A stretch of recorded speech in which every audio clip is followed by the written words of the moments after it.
Ceci est le deuxième module d'une série consacrée au langage comptable. Bien entendu, je ne conseille pas d'aborder un module sans avoir bien assimilé le précédent.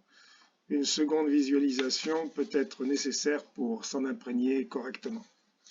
Avoir une vision claire des états de synthèse que sont le bilan et le compte de résultat, à mon avis, vous facilitera grandement la suite. Dans ce module, nous allons faire quelque chose de plutôt inhabituel. Nous allons utiliser la forme comptable pour effectuer l'inventaire du patrimoine d'un particulier.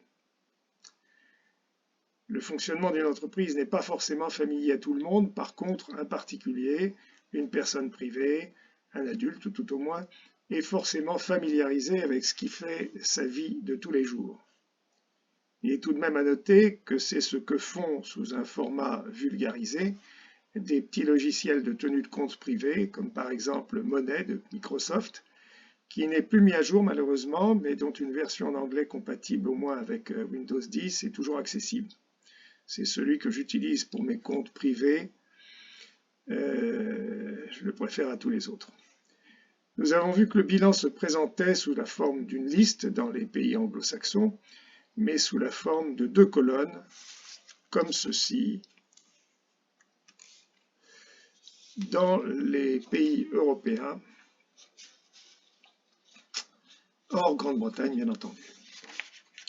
À gauche, on inscrit les éléments positifs du patrimoine. À droite, les éléments négatifs. Les éléments positifs du patrimoine que l'on appelle, je vous l'ai dit, l'actif.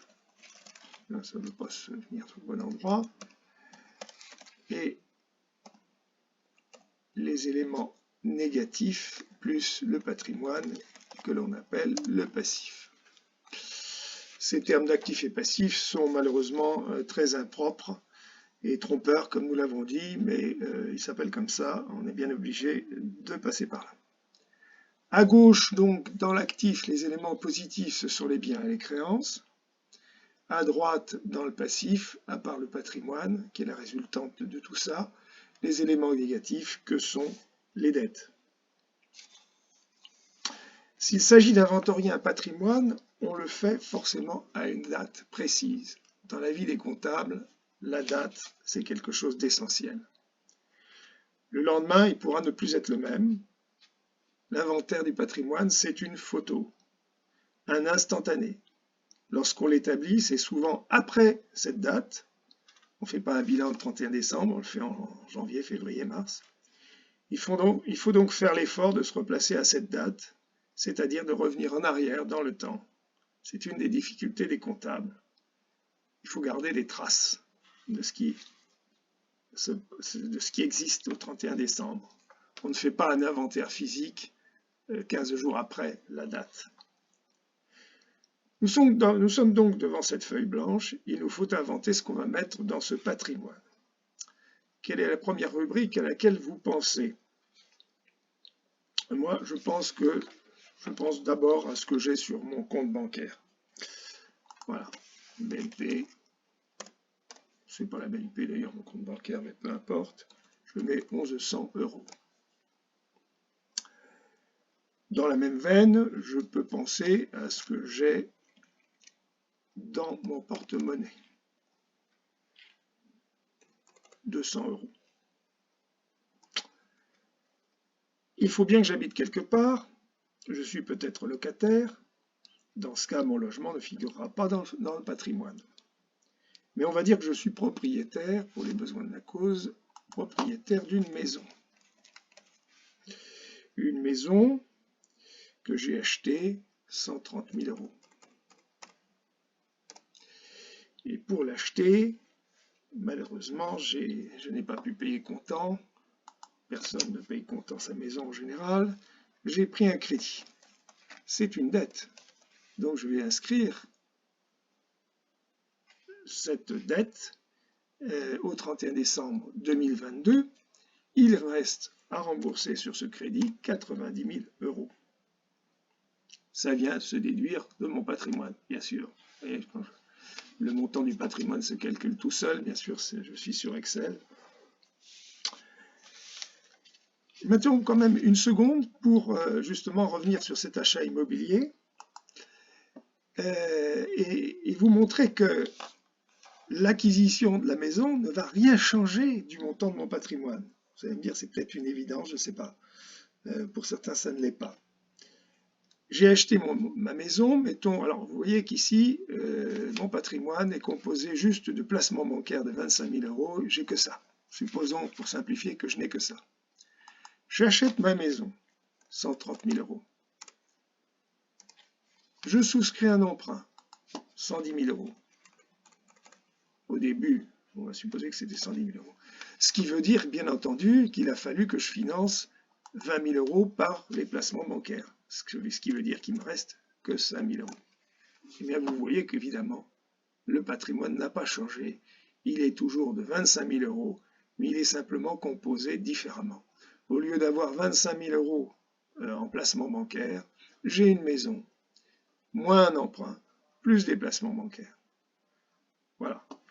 Bien entendu, si j'ai fait une bonne affaire, je suis mieux placé, peut-être mon patrimoine est peut-être plus élevé, mais c'est le seul cas.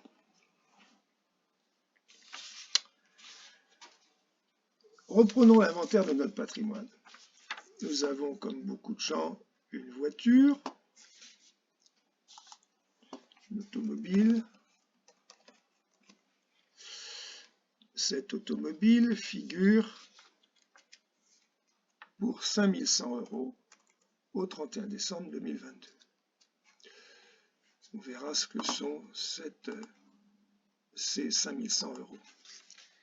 J'ai pris un crédit pour mon auto. On va le mettre ici. Et sur ce crédit, il reste à rembourser 2 300 euros. Nous avons plein de choses dans notre appartement. On a du mobilier.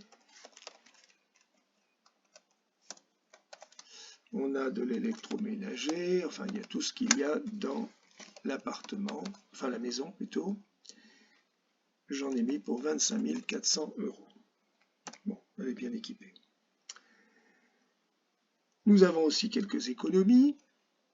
Nous avons par exemple, pour ne pas sacrifier à l'habitude, un livret A. Le livret A figure pour 2 900 euros. Voilà. Nous avons de l'assurance vie.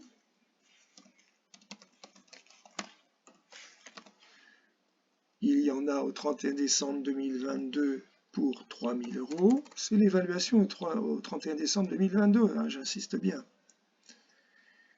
Les placements portent intérêt. Si ces intérêts n'apparaissent pas déjà sur mon relevé de banque, eh bien, il faut les inscrire comme une créance. Bien sûr, si je ne les inscris pas, ça ne changera pas beaucoup parce que ça fait que 100 euros. Mais le principe, c'est cela. Dans mon congélateur, j'ai quelques provisions. C'est ce qu'on appelle un stock dans l'entreprise. Hein, c'est les aliments, c'est le bon vin dans la cave, etc. J'en ai inscrit pour 600 euros. Supposons aussi que j'ai acheté un studio, pour le louer bien sûr, pour un placement. Il figure ici pour 60 000 euros. Là aussi, ici c'était l'emprunt pour la maison, j'ai souscrit un emprunt pour le studio. Et au 31 décembre 2022, il reste 48 000 euros à rembourser. Alors ce studio, nous l'avons loué, mais le locataire n'a pas encore payé son loyer au 31 décembre, son loyer de décembre, et même peut-être bien d'ailleurs celui de novembre. Dans ce cas-là, on a une créance sur le loyer à recevoir sur le locataire, 400 80 €.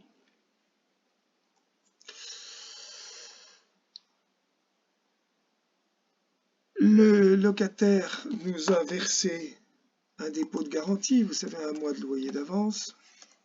Dépôt, bon, ben, il faut majuscule, ce sera plus simple.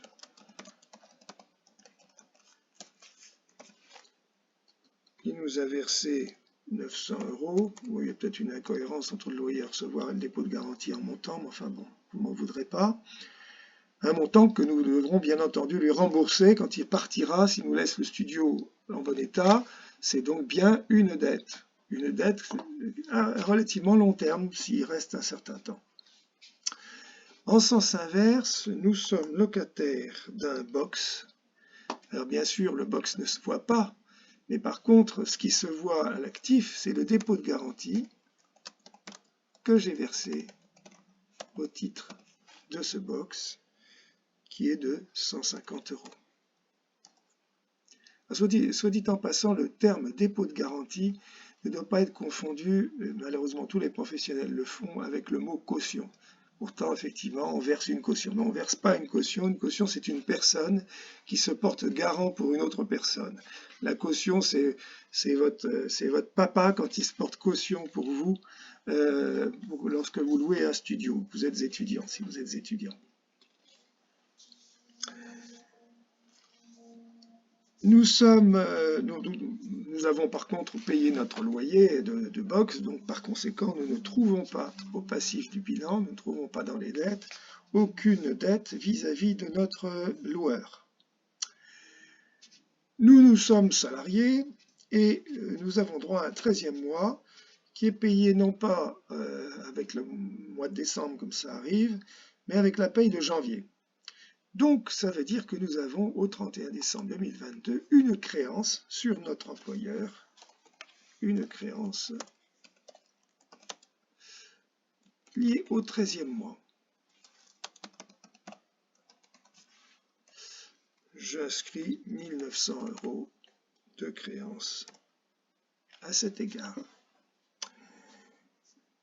Vous pouvez, dans ce genre de domaine, vous pouvez avoir une difficulté pour savoir si vous avez vraiment un droit au 31 décembre ou si ce droit est né au mois de janvier. C'est clair que vous devez vous positionner avec, à la lecture de votre convention collective, de votre contrat, etc. Vous vous positionnez au 31 décembre et vous vous demandez si vous démissionniez, si vous partiez de l'entreprise au 31 décembre, est-ce que ce 13e mois vous serait versé? En général, quand on parle de 13e mois, c'est une obligation, ce n'est pas une prime. Donc, ça vous est forcément versé. On va ajouter à cela une dette que l'on a vis-à-vis du fournisseur d'électricité et du fournisseur d'eau, EDF et Veolia, mettons. C'est 100 €, pas très élevé. Nous allons aussi rajouter le poste impôt sur le revenu.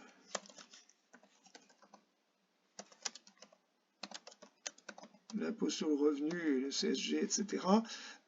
L'impôt sur le revenu, c'est le solde. C'est le solde que l'on a éventuellement à payer. On n'en a pas toujours à payer. C'est quelquefois, au contraire, l'État qui en rembourse par rapport aux prélèvements à la source qui ont été faits tout au long de l'année. Et puis, on rajoute également un prêt que nous avons consenti à notre fils chéri pour qu'il achète sa voiture, par exemple. Il reste à nous rembourser, il va nous rembourser 6 800 €. Bien entendu, si ce n'est pas un prêt, si c'est un don, vous ne le mettrez pas dans votre patrimoine. Mais s'il doit rembourser, c'est normal que ça arrive dans votre patrimoine. Voilà, j'ai fini la liste. On pourrait imaginer tout un tas d'autres choses, mais ma liste est complète dans mon esprit. Donc j'ai un total d'éléments positifs de 237 730. J'ai un total de dettes de 141 600 €. Et bien par différence, ça me fait un total de patrimoine de 96 130 €.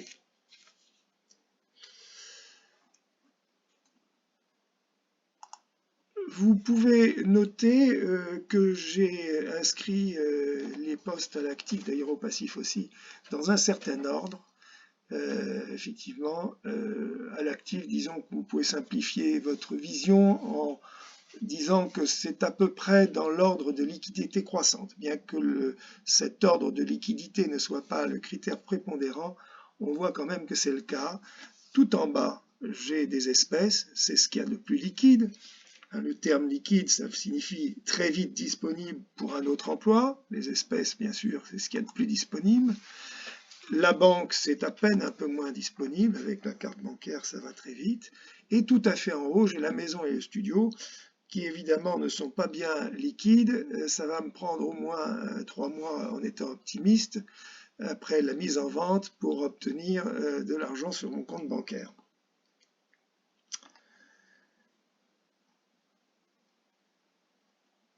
Nous avons vu dans le premier module que le bilan pouvait être vu sous deux angles différents. Nous venons de voir l'angle patrimonial, le bilan en tant qu'inventaire de mon patrimoine, toujours à une date donnée. On peut le présenter avec les mêmes chiffres sous l'aspect économique, sous l'aspect. Vu sous l'angle financier, le bilan présente à droite les ressources de la personne, et à gauche la façon dont ces ressources ont été employées. Les ressources qui sont au nombre de deux catégories. D'une part, les fonds propres, mon propre argent, les fonds propres qui ici se montent à 96 130 € et qui, vous voyez, ne sont que l'excédent des emplois, des actifs sur les dettes, et l'argent des autres, c'est-à-dire les dettes qui sont soit des emprunts, c'est-à-dire des sommes qui sont faites pour financer des emplois et procurées par la banque, soit des dettes normales. Le dépôt de garantie d'un locataire, c'est la conséquence de la vie économique de la personne. Il a des dettes vis-à-vis d'EDF, mais c'est une dette normale. Le dépôt de garantie du locataire, c'est une dette normale. L'impôt sur le revenu, c'est une dette normale. La présentation de ce bilan permet donc de mettre face à face les ressources et ce qu'on a fait de ces ressources, c'est-à-dire les emplois. Par définition, on a toujours autant d'emplois que de ressources. Quelqu'un qui est surendetté, c'est quelqu'un qui peut arriver effectivement à avoir un montant de patrimoine négatif et donc des dettes supérieures à ses actifs et donc l'impossibilité de rembourser.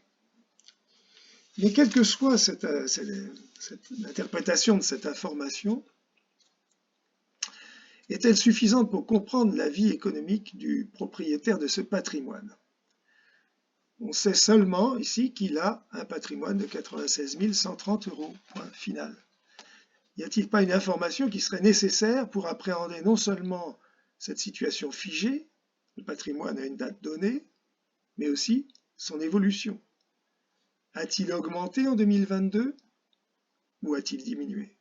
A-t-on épargné, c'est-à-dire mis de l'argent de côté pour parler de façon triviale, ou au contraire dilapidé notre patrimoine? Comment faire pour le savoir? Une première solution, un premier pas, c'est de procéder au même inventaire au début de l'année ou en fin d'année précédente, donc de présenter le tableau suivant. Tableau avec une colonne supplémentaire. Complétons-la. La maison était déjà là, 130 000 €. Le studio n'était pas là. Il n'y avait pas de studio. Ce qui veut dire qu'il l'a acheté en 2022. De même, il n'y avait pas d'emprunt pour le studio. Par contre, il y avait déjà l'emprunt de la maison. Et l'emprunt de la maison, le solde était de 100 000 €. Vous comprendrez facilement qu'il a remboursé 10 000 € de l'emprunt de la maison en 2022. En fait, il a payé plus que 10 000 € parce qu'il a remboursé l'emprunt de 10 000 € et, on va le voir tout à l'heure, il a payé aussi des intérêts. Il y avait déjà une ligne sur un montant sur la ligne automobile, 6 000 €. Alors on me dirait, bon, on ne peut pas savoir si c'est la même automobile ou pas, mais disons que c'est la même, simplement elle avait une valeur supérieure, ce qui n'est pas illogique pour une automobile qui perd sa valeur chaque année. On va voir que ces 900 € sont une perte de valeur. Le crédit de la voiture était de 3 950 €. Donc ça veut dire qu'on a remboursé 3 950 moins 2 300, 1 650 €. Le mobilier apparaissait pour 22 000. Le prêt familial, le prêt à fiston était pour 7 500 €. Ça veut dire que fiston quand même a remboursé 700 €. On n'avait pas encore loué notre box. En stock, on avait une valeur un peu supérieure. On avait 1 200 €, le double, pourquoi pas. On n'avait pas de studio, donc il n'y avait pas de loyer à recevoir. Par contre, on avait déjà un 13e mois, mais d'un montant légèrement inférieur, 1 800 €. On avait de l'assurance vie, 2 400 €. On avait aussi un livret A, 3 100 €. Un plan d'épargne logement, 13 000 €. Ah, tiens, le plan d'épargne logement, on n'en a plus. De là à déduire qu'on s'est servi du plan d'épargne logement pour financer le studio, il n'y a qu'un pas que vous franchirez certainement. Les intérêts à recevoir, 120 €. Sur le compte en banque, on avait 1 900 €. Et en espèces, en faisant nos fonds de poche, on avait 300 €. De l'autre côté, donc on a dit qu'on n'avait pas de locataire. Par contre, on avait bien sûr des consommations d'électricité et d'eau pour 50 € dues au 31 décembre 2021. Et l'impôt sur le revenu à cette époque-là était donc de 200 €. Donc on arrive à un total de patrimoine de 85 120 €, ce qui nous permet de voir qu'effectivement on a gagné, entre guillemets, on a épargné, on n'a pas gagné, on a épargné 11 010 €, qui sont la différence entre 96 130 et 85 120 €. C'est un premier pas, mais il y a encore une question. Que représente la différence, c'est-à-dire ces 11 000 €? C'est l'augmentation du patrimoine. Donc pour une personne physique, pour une personne privée, c'est son épargne. Pour une entreprise, ce serait le résultat, un bénéfice si positif, un déficit ou perte si négatif. Pour lui, c'est son épargne. Allons plus loin. Est-ce une information suffisante de savoir qu'on a épargné 11 010 €? Encore faut-il savoir comment on a épargné cette somme. On ne sait toujours pas quels sont les revenus de la personne en question. Donc c'est juste ce qu'il a mis de côté. Une information sur le patrimoine ne donne qu'une idée très vague du train de vie de la personne. L'épargne, c'est la différence entre les revenus de la personne, ses produits, d'une part, et ses charges, d'autre part. Si on a besoin d'économiser, ou tout simplement de ne pas avoir un total de charges supérieur à ses revenus, il est important de connaître ses charges pour voir ce sur quoi on peut économiser. On nous dit aujourd'hui qu'il faut économiser l'eau, et pour cela, on nous explique qu'il faut suivre l'index de son compteur d'eau très régulièrement, voire au jour le jour. C'est assez basique. La comptabilité, c'est un peu un compteur d'argent. Dans une entreprise, il est également vital, bien sûr, de suivre la formation de son résultat, à peu près comme un automobiliste ne doit pas quitter la route de ses yeux pour ne pas faire de sortie de route. La sortie de route, pour une entreprise, c'est un résultat fortement négatif. C'est une maladie qui peut être mortelle. Donc, pour savoir comment on a épargné cette somme, il faut lister et chiffrer pour l'année 2022 les produits d'une part, les charges d'autre part. Pour une entreprise, c'est ce qu'on appelle un compte de résultat. J'ai listé ici toutes les rubriques de revenus et de dépenses du ménage. Alors bien sûr, on n'est pas dans une comptabilité obligatoire, donc on a la liberté totale de créer les rubriques qui nous paraissent adaptées à nos besoins. L'entreprise, elle, n'a pas cette liberté, elle doit se conformer à un plan comptable. Donc du côté produit, j'ai noté le salaire de monsieur, net de prélèvement à la source, plus simple, c'est ce qu'il a tout perçu. Le salaire de madame, le loyer du studio et revenu du déplacement. De l'autre côté, la rubrique, je dirais souvent assez élevée, c'est tout ce que nous achetons au supermarché ou sur les marchés, l'alimentation, l'entretien, l'habillement, les frais de scolarité. J'ai choisi de représenter le coût de la santé sous forme du ticket modérateur, c'est-à-dire dans cette rubrique, je vais faire apparaître ce que je paye au médecin à la pharmacie et ce que me rembourseront la CPAM ou la mutuelle viendront en déduction. C'est un choix, on fait ce qu'on veut. L'eau, l'électricité, le chauffage, peut-être le gaz plus l'entretien de la chaudière, les primes d'assurance versées pour la maison, les impôts locaux, les charges de copropriété du studio, tous les frais relatifs à l'automobile, carburant, entretien, assurance. Je peux aussi créer 3 rubriques, hein, c'est un choix. Une rubrique, on va dire presque bizarre, dotation aux amortissements de l'automobile. C'est la perte de valeur de l'automobile, on va y revenir dans une minute. Les autres transports, RATP, SNCF, tout ce que vous voulez. Les vacances, les budgets, vacances, voyages, loisirs, etc.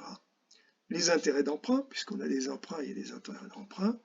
L'impôt sur le revenu, CSG, le solde, c'est-à-dire ce qui n'a pas été payé par le prélèvement à la source. Et j'additionnerai ça, total des charges, j'additionnerai le total des produits. La différence, ce sera forcément, si les produits sont supérieurs aux charges, comme je l'ai présenté ici, l'argent que j'aurais mis de côté, entre guillemets, c'est-à-dire l'épargne, ou pour une entreprise, le résultat. Alors si je vous avais demandé, dans cette liste de charges, de trouver l'intrus, c'est-à-dire la rubrique qui est très différente des autres, vous auriez eu raison de me dire que c'est la dotation aux amortissements de l'automobile. Dotation aux amortissements, bon, on verra ce qu'il y a derrière ce terme. Ici, c'est tout simplement la perte de valeur de l'automobile. Vous vous souvenez peut-être que j'ai évalué l'automobile à 6 000 € au 31 décembre 2021, à 5 100 € au 31 décembre 2022, ce qui veut dire que j'ai une perte de valeur, on peut tout de suite l'inscrire ici, de 900 €. Voilà. Et ce qui fait que cette ligne est une intruse, eh bien c'est que c'est la seule rubrique qui ne s'accompagne pas d'un décaissement, d'une dépense. Ce n'est pas une dépense, c'est une dépense qu'on a déjà faite lorsqu'on a acheté la voiture. C'est une perte de valeur. Toutes les autres lignes de ma liste donnent lieu à des sorties de trésorerie, à des dépenses. Donc j'ai mis des chiffres en face de ces rubriques, en gardant bien sûr les 900 € que nous venons de saisir. Alors remarquez bien que ici je les ai inventés, ces chiffres. Dans la pratique, je ne peux pas les inventer. Le bilan, je peux ne pas l'inventer. Je peux l'inventaire de mon patrimoine, je peux le reconstituer. Par contre, je risque fort de commettre des erreurs et surtout des omissions. Si mon patrimoine résultait d'une comptabilité, les omissions seraient beaucoup plus difficiles à faire. Par contre, dans le compte de résultat, je ne peux pas inventer tout ça. Bon, à la limite, le salaire de monsieur, le salaire de madame, mais vous pouvez me demander à la fin de l'année combien j'ai dépensé pour mon alimentation. Si je n'ai pas une comptabilité, je ne pourrais pas vous le dire.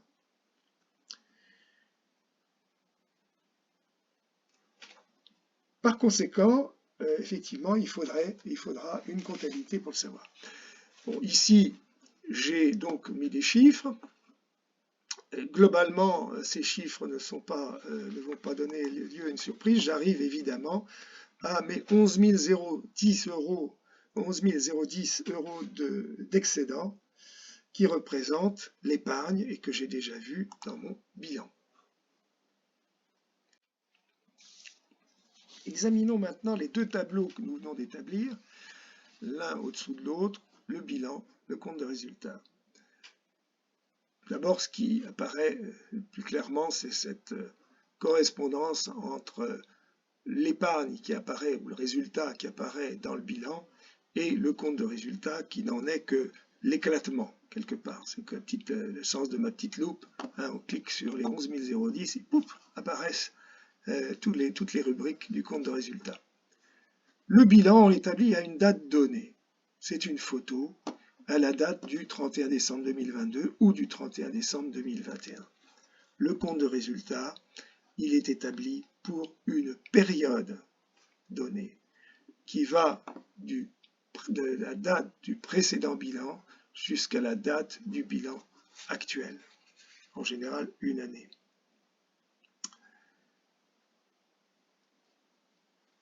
En présentant évidemment ces deux tableaux, on peut mieux visualiser aussi la perte de valeur de la voiture, 6 000, 5 100, 900 euros. Maintenant une question. Combien avons-nous payé, et j'insiste bien sur le mot payer, d'eau et d'électricité dans l'année 2022? Alors vous lisez dans le compte de résultat, eau, électricité, 640 euros, mais avons-nous payé 640 euros d'eau et d'électricité dans l'année? Question.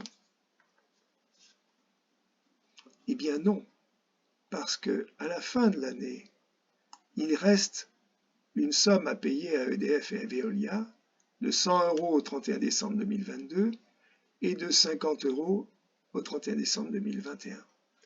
Les 640 euros, en fait, représentent la facturation, représentent ce que j'ai consommé, mais pas ce que j'ai payé. Ce que j'ai payé, c'est 640 moins ce qui reste à payer au 31 décembre 2022, plus ce qui restait à payer au 31 décembre 2021 et qui, évidemment, a été payé en 2022. Donc, en fait, j'ai payé en 2022 590 euros et non pas 640 euros.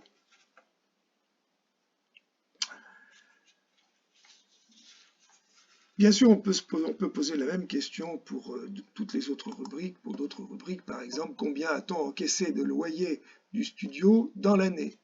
Les loyers acquis dans l'année figurent en produit pour 2 400 euros, mais on voit que le locataire n'avait pas payé au 31 décembre 2022 480 euros.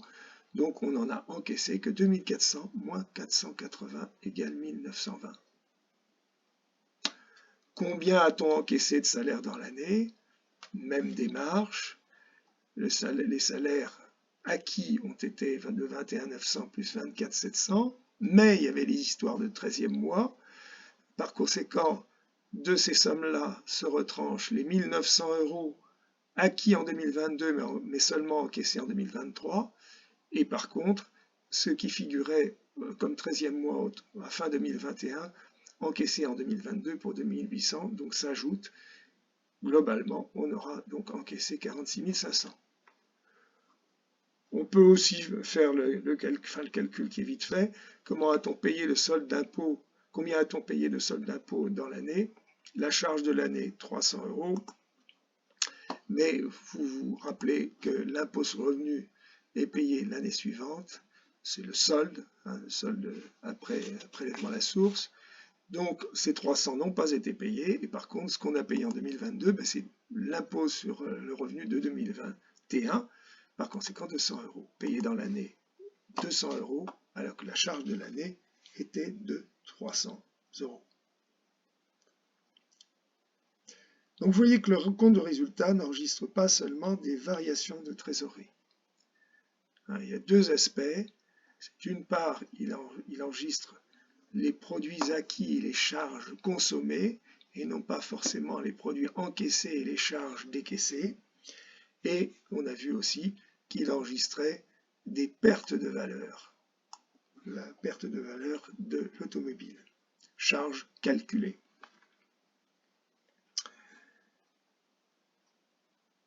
il est primordial pour vous de bien conserver, d'avoir vraiment à l'esprit, sans réfléchir, le contenu de ces deux tableaux. Il n'y a rien qui puisse ressembler plus à un tableau qu'à un autre tableau, mais là vraiment, ce qu'ils contiennent sont très différents. Peut-être que ce petit schéma vous aidera.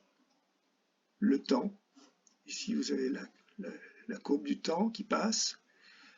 Au 31 décembre 2022, on a fait un bilan. Au 31 décembre 2021, on en avait fait un autre. C'est ponctuel. Et on a mesuré pour toute la période du 31 décembre 2021 au 31 décembre 2022 le compte de résultat. Compte de résultat pour une période. On peut éventuellement dire que le bilan, c'est la réponse à la question « Qu'es-tu devenu aujourd'hui ?» Au 31 décembre 2021, bilan d'ouverture, on appelle ça bilan d'ouverture, c'est « Comment étais-tu l'an dernier ?» Et le compte de résultat répond à la question « Qu'est-ce que tu as fait pendant tout ce temps? Comment es-tu devenu ce que tu es aujourd'hui ?» Autre petit moyen mémotechnique, ça peut vous aider, le bilan. Finalement, c'est comme un film, on peut établir une image à tout moment. On en établit au moins une par an. C'est obligatoire d'en établir une par an dans une entreprise. On peut en établir une chaque fin de mois ou on pourrait chaque jour, mais c'est totalement inutile. C'est une image, une photo. Le petit sourire, vous êtes filmé, c'est pas de l'humour, c'est une réalité. Dans des entreprises un peu structurées, qui ont besoin de leurs banquiers, qui ont besoin de leurs actionnaires, le directeur financier va essayer de donner la meilleure image qui soit de l'entreprise. Bon, c'est pas toujours, c'est pas forcément très bien de vouloir, je dirais, travestir la réalité, mais c'est habituel.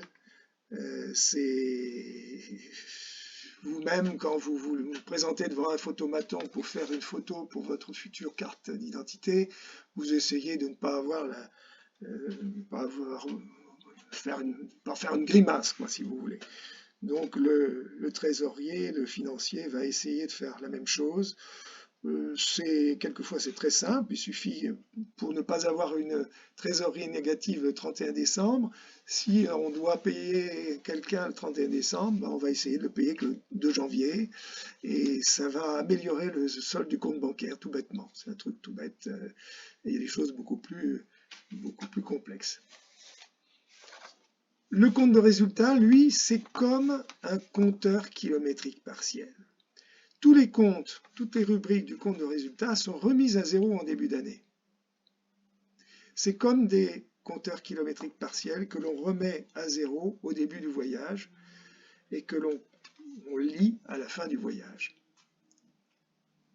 Alors que le bilan, c'est une photo qui va vous décrire, qui va vous montrer le montant global du patrimoine, mais à une date précise, la composition de ce patrimoine et l'évolution de ce patrimoine. Le montant global, c'est les capitaux propres, ce qu'on appelle les capitaux propres, les patrimoines. La composition de ce patrimoine, l'actif moins les dettes, et l'évolution de ce patrimoine, le résultat que l'on va pouvoir lire dans le compte de résultat. Le bilan, une photo à une date donnée, le compte de résultat, la lecture d'une série d'opérations pour une période donnée.